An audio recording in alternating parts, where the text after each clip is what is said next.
welcome to the Seagull, the place to stay up to date on everything you need to know about the 102nd Intelligence Wing at Otis Air National Guard Base, right here from beautiful Cape Cod, Massachusetts. I'm Tim Sandlin from Public Affairs. Let's get you up to speed on what's going on here at the Wing. Welcome to October 2024. The fall is finally here, which can mean only one thing: the return of pumpkin spice at Dunkin's. Well, that and commuting over the Bourne Bridge is bearable once again. Well, let's get started. The U.S. Air Force is going through a period of change, arguably the most significant since its inception in 1947. We are adapting to the challenges of the great power competition by our near-peer adversaries, Russia and China. The Chief of Staff, General David Alvin, recently explained the current state and the future state of our Air Force, the introduction of units of action, combat wings, and how these new ways of thinking and organizing forces better prepare our airmen to fly, fight, and win. Looking out at what the challenges are going to be for the next 20 or 30 years is something he brought me into the Air Staff and charged me with. And this really started my personal journey for thinking strategically, enterprise-wide. Wrote this document called America's Air Force, A Call to the Future. It was sort of a strategic vision, defining strategic agility as the thing that we needed to have to be able to adapt and respond faster than the adversary. A couple years later, we wrote this thing called the Air Force Future Operating Concept. And the theme behind that was operational agility, how we actually are able to operate in a manner that allows us to adapt to change quicker and respond more rapidly than the enemy. And if you looked in that document, you would see things like collaborative combat aircraft. We called them something else. You would see things like JADC2. Then we called it multi-domain command and control. You would see things like proliferated LEO architecture. Remember, we still owned space at that time. We thought of it differently, but the idea of doing that, many of the things, the concepts since then were really born about a decade ago for me. And then when I went off to EUCOM, I helped write the strategy for EUCOM, and I understood that the theater strategy was incomplete because it was so intertwined with the global strategy, and we had to be integrated more. It's starting to come together that we're having major threats that required more than diffuse or regional responses. And so then when I came back to the Joint Staff as the J5, started writing these global campaign plans, understanding the interdependencies and the interplays between combatant commands on these threats that were growing in geographic area and crossing UCP boundaries with impunity. And that went into our O-plan development, understanding that one operational plan needed to talk to another operational plan in order to ensure the efficacy of both of them. And then the National Defense Strategy of 2018 came out and started talking about a pacing threat, going more towards this idea of great power competition. The Joint Staff then started working on this thing called a joint warfighting concept, which looked at taking the individual services modernization efforts and putting them into a theory of victory against a pacing challenge. We started to have a galvanizing, an idea of a galvanized joint force working together for the first time since air-land battle. And then, of course, reinvigorated by the 2022 National Defense Strategy, reinforced that. So this has really shaped my thinking. And when we started putting together the idea of reoptimizing for great power competition, to me, it was serendipitous because it was the perfect time. We're developing the capabilities, but do we have the structure? Do we have the organizational alignment? Do we have the processes to be able to have an institution that can adequately adapt to this environment? And that was the key. It was the environment. It's not great power competitions. Air forces aren't in competition. Great powers are in competition. We have to make sure that we have the Air Force that when that competition turns to the potential of conflict, that we can either deter that conflict or decisively defeat if called upon. That hasn't really changed.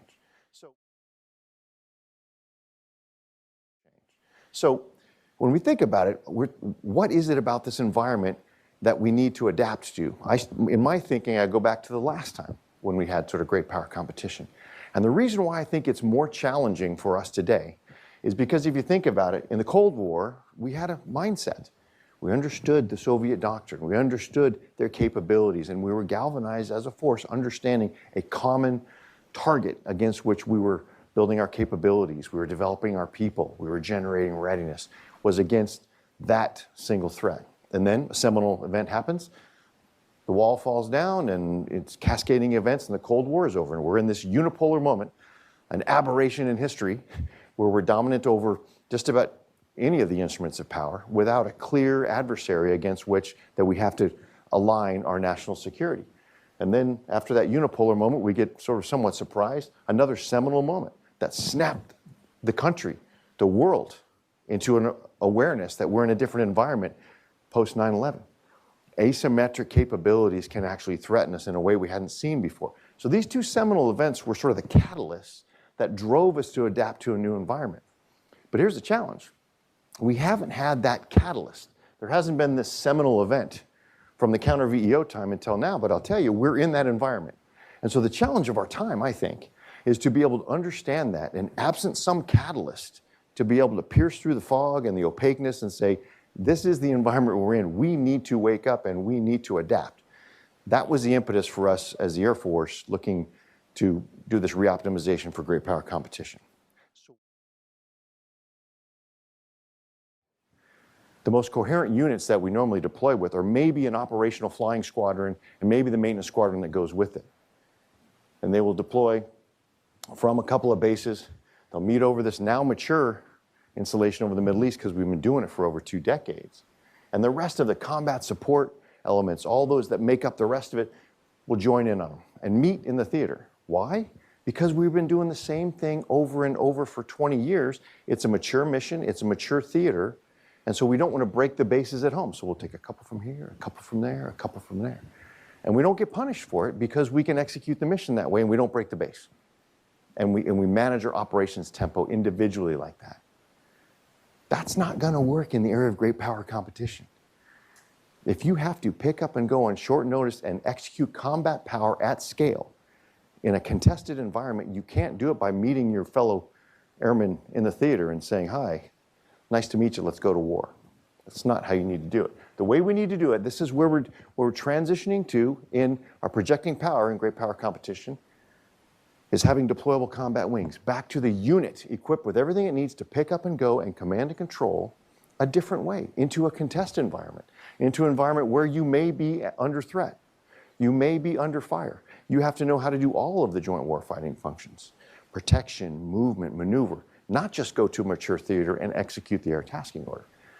So they need to be able to pick up and train through this AF4 cycle, train through the individual, the collective, the certification, and the commitment phase to pick up and go over into the theater and be ready to execute operations through what we have as Agile Combat Employment, which is our schema maneuver that enables survivability and combat effectiveness in a more contested environment. That's what we need to do. And oh, by the way, left behind, we need to ensure that those air-based wings that are managing the wing are still viable. Because guess what? If we think we're going to be in an area of great power competition and could be in a conflict, we need to understand that even our home bases are not going to be sanctuaries. Those base commanders need to know how to fight cyber attacks, power disruptions, counter small UASs. Those are the things that the adversary, a thinking adversary, will try to attack to keep us from continuing to generate power and projecting it into theater. So that's why we need to change the way that we're projecting power. We have some of these in-place combat wings. We're not going to deploy our missile wings for it, no. But we need to make sure that we also have a force generation methodology that enables to maintain their readiness and understand the health of all the infrastructure that enables them to do their mission as well. So that's just one of the main areas, under projecting power. We've got 2 episodes of Chevrons to share with you this month. First up, in episode 38, we spoke to National Guard Senior Enlisted Advisor Tony L. Whitehead about his career and his perspective from decades of service. C shared his advice for the enlisted force. In episode 39, we talk about enlistment as a path to citizenship. Tech Sergeant Timothy Thorpe, a Massachusetts Air National Guard recruiter, and his recruit, Airman Daniel Olubodun, a native of Nigeria, joined us in the studio. Airman Olubodun was granted U.S. citizenship during military basic training. You can find the Chevrons podcast on YouTube, Facebook, and Instagram. Like and subscribe to see future episodes. Whenever you're ready. You ready now? Rock and roll.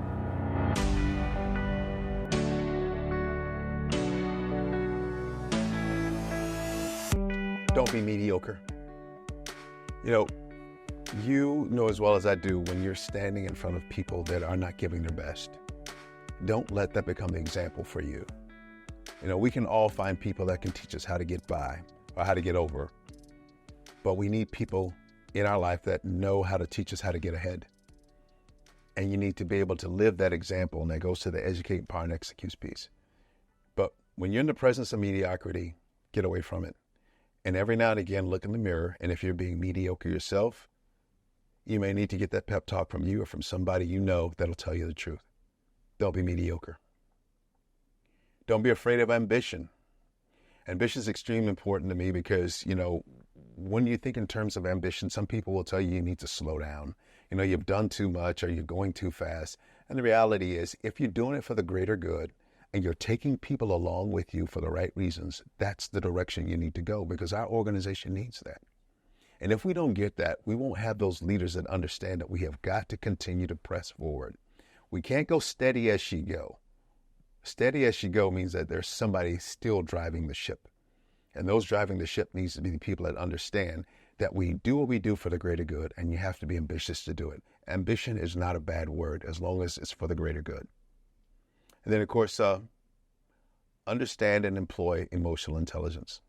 I just talked about it a moment ago, so I don't have to really get into it again, but I think it's important for you to understand how to get the best out of your folks and then get out of the way and let them be the best at who they are. Because if we try to completely guide and keep them in a box, we'll never get the best out of them. Creativity, innovation comes from folks that have the belief that their folks will back them, that their leaders will back them. So you've got to be able to do that. So get out of the way, let them be their best. And you do that by understanding emotional intelligence and knowing how to get the best out of them. Take care of yourself. I didn't do so well at that. I was doing great at the beginning, and every now and again, I mess it up. I have a stent in my chest because I probably didn't listen to the doctor when I needed to. But I understand what it means now to make sure that I have to be an example. We're not perfect, and you cannot be perfect, and you should not try to have people believe that you are perfect. But the example that you want for people to follow has to be the example that they see when you walk through the door. Any other is not really you. And if it's not really you, then you can't expect them to be themselves when they show up every day. And I talked about being present. Okay? And then, of course, take care of your family. After all this is gone, some of us have done some things. We've made some challenges or changes in our life, but take care of your family, because when this is all done, 20, 30, 40 years, you want to make sure that those that have been on that ride with you are there when it's done. And they need to know that the investment that you've made, that they've made, it meant as much to you as it meant to them. That's it.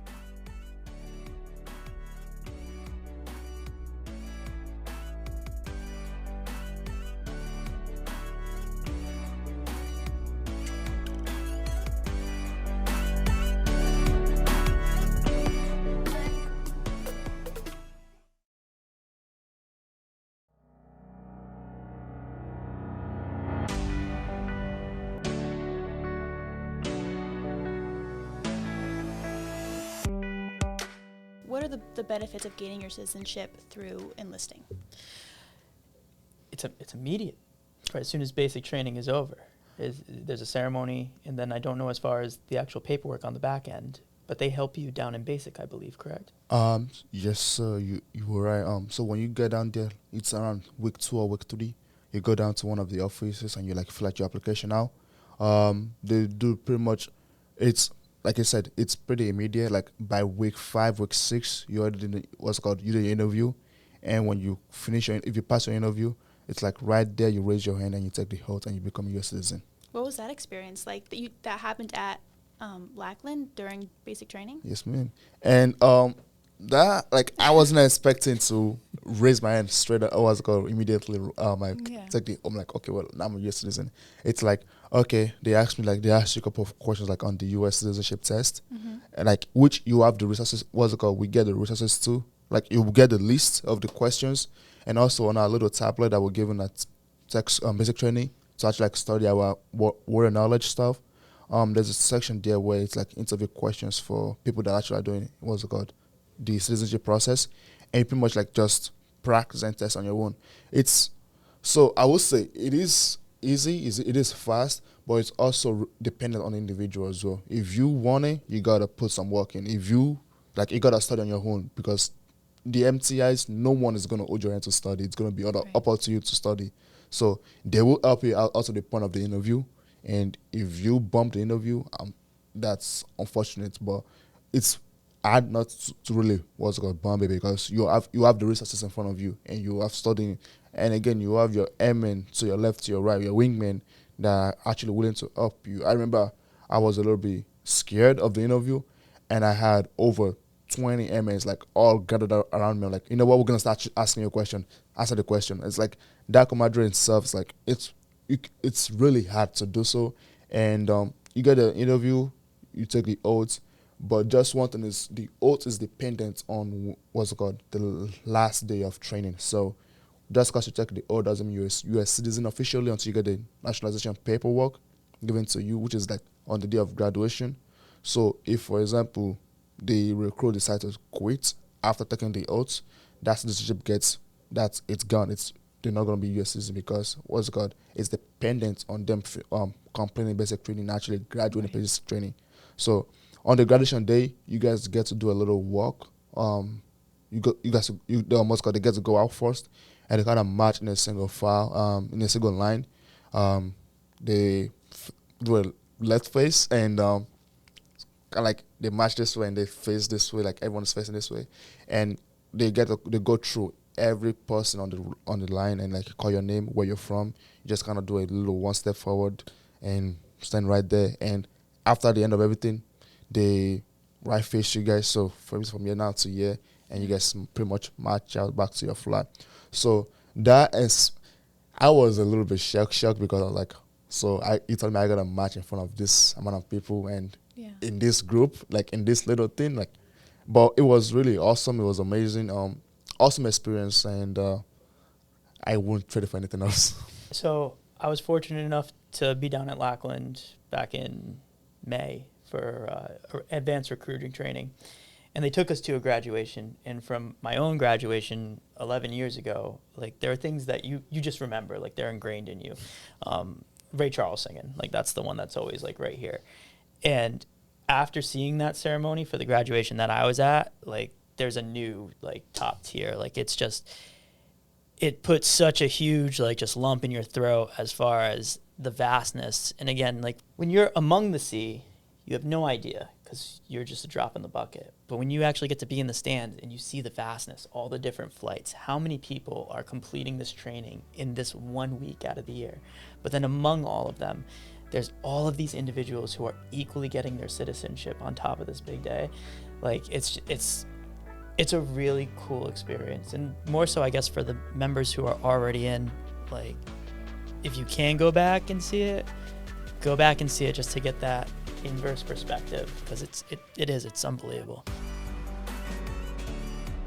Thanks for listening to the Seagull. For more news from the 102nd Intelligence Wing, or to learn more about the stories you heard on this program, head over to our website at www.102iw.ang.af.mil or search for 102IW on any major social media platform.